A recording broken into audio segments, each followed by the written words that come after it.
নাম উচ্চারণ হচ্ছে কৃষ্ণ জগন্নাথ কৃষ্ণ জগন্নাথ কৃষ্ণ জগন্নাথ কৃষ্ণ জগন্নাথ। মুন্ডু আমাদের দেখে খিলখিল করে হাসছে।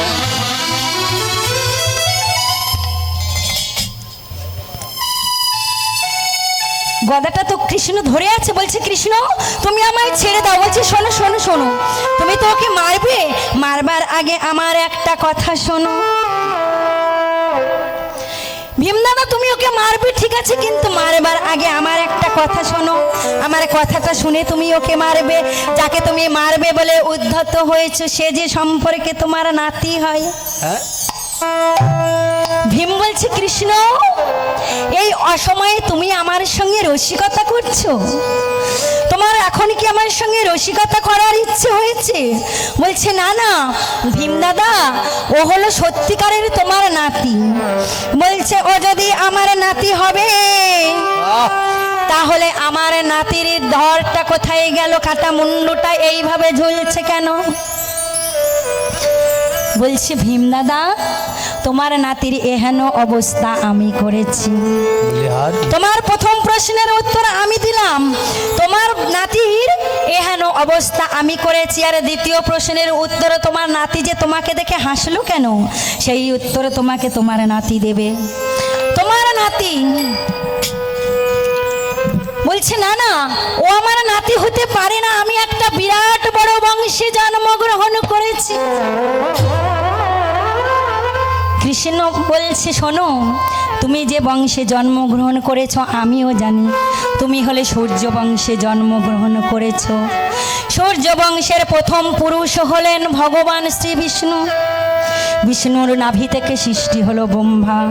ব্রহ্মার পুত্র অত্রি, অত্রির পুত্র সোম, সোমের পুত্র বুধ, বুধের পুত্র পুরুরবা, পুরুরবার পুত্র আয়ুষ, আয়ুষের পুত্র নহুষ, নহুষের পুত্র যজাতি, যজাতির পুত্র যজু, যজুর পুত্র পুরু, পুরুর পুত্র জন্মেঞ্জয়, জন্মেঞ্জয়ের পুত্র পচিষ্যান, পচিষ্যানের পুত্র মনুষর, মনুষের পুত্র চারুপদ, চারুপদের পুত্র বহুবদ, বহুবদের পুত্র শুদ্ধ, শুদ্ধর পুত্র ঋক, ঋকের পুত্র দিলীপ, দিলীপের পুত্র প্রদীপ, প্রদীপের পুত্র শান্তনু, শান্তনুর পুত্র বিচিত্র বীর্য, বিচিত্র বীর্যের পুত্র তুমি হলে ভীম।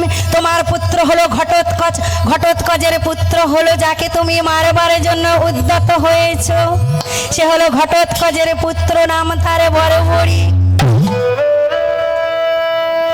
যেই না বলেছে যে ঘটোৎকচের পুত্র নাম বর্বরিক, বলছে হ্যাঁ হ্যাঁ দাদা তুমি কৃষ্ণ তুমি ঠিক বলেছো। ও যদি ঘটোৎকচের পুত্র হবে নিশ্চয়ই ও তো আমার নাতি। বাবা ভীম যখন ভীম পঞ্চ পাণ্ডবরা যখন বনমাঝে গিয়েছিল, বনে বনে বিরাজ করেছিল, বনবাসে ছিল, তখন এক রাক্ষসীর সঙ্গে ভীমের বিবাহ হয়েছিল। সেই রাক্ষসীর নাম হলো হিড়িম্বা রাক্ষসী। আর সেই হিড়িম্বা রাক্ষসীর একটি মাত্র পুত্র হয়েছিল যার নাম ঘটোৎকচ। সেই ঘটোৎকচ মহাভারতের যুদ্ধে মারা গিয়েছিলেন। আর সেই ঘটোৎকচের পুত্র হলো বর্বরিক। বলছি শোনো শোনো কৃষ্ণ, ও যদি আমার নাতি হবে তাহলে আমার নাতির মুন্ডুটা কেন, আমার নাতির ধরটা গেল কোথায়? কৃষ্ণ ও যদি আমার নাতি হবে তাহলে আমার নাতির মুন্ডুটা ঝুলছে কেন, ওর দেহটা কোথায় গেল? বলছে তোমার নাতির এহেন দশা আমি করেছি। কবে জানো? যেদিন কুরুক্ষেত্রের যুদ্ধ শুরু হবে, তোমার নাতি বর্বরিক একটা রথে করে যাচ্ছে যুদ্ধে। বর্বরিক একটা রথে করে কৃষ্ণ নাম করতে করতে যুদ্ধে যাচ্ছে। আর আমরা সকলেই জানি হরি নামে হরি নামে বর্বরিক কৃষ্ণ নাম করতে করতে চলেছে।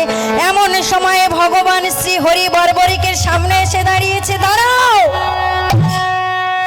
কে তুমি? বালক, কোথায় চলেছ? আজ্ঞে ঠাকুর, আমি যাব মহাভারতের যুদ্ধে। বলছে মহাভারতের যুদ্ধে যাবে তুমি? সামান্য একটা বালক, তুমি যাবে মহাভারতের যুদ্ধ করতে? মহাভারতের যুদ্ধে তোমার কে আছে? বলছে আমার দাদু আছে গো, আমার দাদু আছে। বলছে তোমার দাদু আছে? কে তোমার দাদু? বলে শোনো শোনো ঠাকুর, আমি হলাম ভীমের নাতি, আমার দাদু হলে ভীম। ও আচ্ছা আচ্ছা, বেশ বেশ। তা তুমি যে মহাভারতের যুদ্ধে যাচ্ছ, যুদ্ধ করতে যাচ্ছ না যুদ্ধ দেখতে যাচ্ছ? বিহারি বলছে হে দয়াময়, হে দয়াময়, আমি যুদ্ধ করতে নয়, আমি যুদ্ধ দেখতে নয়, আমি যুদ্ধ করতে যাচ্ছি। করিতে যাচ্ছে। বলছে সামান্য একটা বালক আর তুমি কি না যাচ্ছ যুদ্ধ করতে? তা তুমি যে মহাভারতের যুদ্ধে যাচ্ছ, তুমি কার দলে যাবে? তুমি তো বলছো তুমি ভীমের নাতি, তুমি নিশ্চয়ই পঞ্চ পাণ্ডবের দলে যোগদান করবে। বলছে না না ঠাকুর, আমি পঞ্চ পাণ্ডবের দলে নয়, আমি যাব দাদু দুর্যোধনের দলে যোগদান করতে। বলছে দাঁড়াও, তুমি যে বললে তোমার দাদু হলো ভীম, তুমি ভীমের দলে যোগদান করতে না গিয়ে তুমি যাবে তোমার দাদু দুর্যোধনের পক্ষে যোগদান করতে কেন? বলছে হে দয়াময়, দয়াময় গো,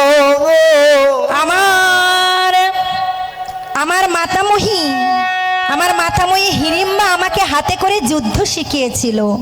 আর তিনি আমায় যখন যুদ্ধ শিখিয়েছিল বলেছিল, ওহে বর্বরী, যদি কোনোদিন কোনো যুদ্ধে অংশগ্রহণ করতে যাস, তাহলে যেই দলটা হলো দুর্বল পক্ষ, তুমি সেই দুর্বল পক্ষে যোগদান করবে। তাই আমি যাচ্ছি দাদু দুর্যোধনের পক্ষে যোগদান করতে। বলছি বর্বরী, তুমি বলো, তুমি জানো না তোমার দাদু দুর্যোধন তারা তো দুর্বল পক্ষ নয়, তাদের পক্ষে আছে 11 অক্ষহীনী সেনা। আর তোমার দাদু ভীমের পক্ষে আছে মাত্র 7 অক্ষহীনী সেনা। 11 আর 7 18 অক্ষহীনী সেনা নিয়ে কুরুক্ষেত্রের যুদ্ধ হয়েছিল। তাই বলছি বর্বরী, তোমার দাদুর পক্ষে আছে 11 অক্ষহীনী সেনা, তুমি যে তোমার তুমি যে দুর্যোধনের পক্ষে যোগদান করতে যাচ্ছ, ওরা যে দুর্বল পক্ষ নয়। বর্বরীকে বলছে হে দয়াময়, হে দয়াময়, তুমি যদি দাদু দুর্যোধনের ওই 11 অক্ষহীনী সেনাকে দ্বিগুণ করে দাও, যদি তুমি 11 দুগুণ 22 অক্ষহীনী করে দাও, তাও যে ওরা দুর্বল পক্ষ। বলছে বর্বরী, তুমি কি করে ভাবছো যে ওরা দুর্বল পক্ষ? বলছে ওগো দয়াময়, ওগো কৃপাময়, ওগো করুণাময়, তুমি যদি ওদেরকে 22 অক্ষহীনী সেনা দাও, আর যদি পঞ্চ পাণ্ডবের দলে শুধু 5 জনই থাকে, দুর্যোধন, ভীম, নকুল, অর্জুন, সহদেব, এই 5 জন যদি থাকে, তাও ওরা সবল পক্ষ, ওরা দুর্বল পক্ষ নয়। ভগবান কৃষ্ণচন্দ্র বলছে বর্বরী, তুমি কেন ওদেরকে দুর্বল পক্ষ ভাবতে পারছো না? বলছে ওগো কৃপাময়, ওগো করুণাময়, যে পক্ষে স্বয়ং সৃষ্টি স্থিতি লয় প্রলয়ের মালিক, যে পক্ষে স্বয়ং গোবিন্দ থাকে, সেই পক্ষ কি কখনো দুর্বল হতে পারে? দুর্বল হতে পারে? প্রভু, যে পক্ষে তুমি আছো সেই পক্ষ তো কখনো দুর্বল হতে পারে না, কোনোদিন দুর্বল হতে পারে না। তাই আমি যাব আমার দাদু দুর্যোধনের পক্ষে যোগদান করতে। ভগবান বলছে বর্বরী, তুমি যদি তোমার দাদু দুর্যোধনের পক্ষে যোগদান করতে যাও, তাহলে তোমায় আমাকে একটা পরীক্ষা দিতে হবে। আমি আগে তোমার পরীক্ষা নেব, তারপরে আমি দেখব তুমি যদি পরীক্ষায় উত্তীর্ণ হয়ে থাকো, তবেই আমি তোমাকে তোমার দাদু দুর্যোধনের পক্ষে যুদ্ধ করতে পাঠাবো। বর্বরী, ওই দেখছো তোমার সামনে মস্ত বড় একটা অশ্বত্থ গাছ, তুমি একটি মাত্র বাণ মেরে ওই অশ্বত্থ গাছের প্রতিটি পাতা ছিদ্র করে দেবে, তবেই জানবো তুমি যুদ্ধে যাবার উপযুক্ত। যেই না বলা বর্বরী আমার ধনুর্বাণটা হাতে নিয়ে চোখ বন্ধ করে একটি বাণ নিক্ষেপ,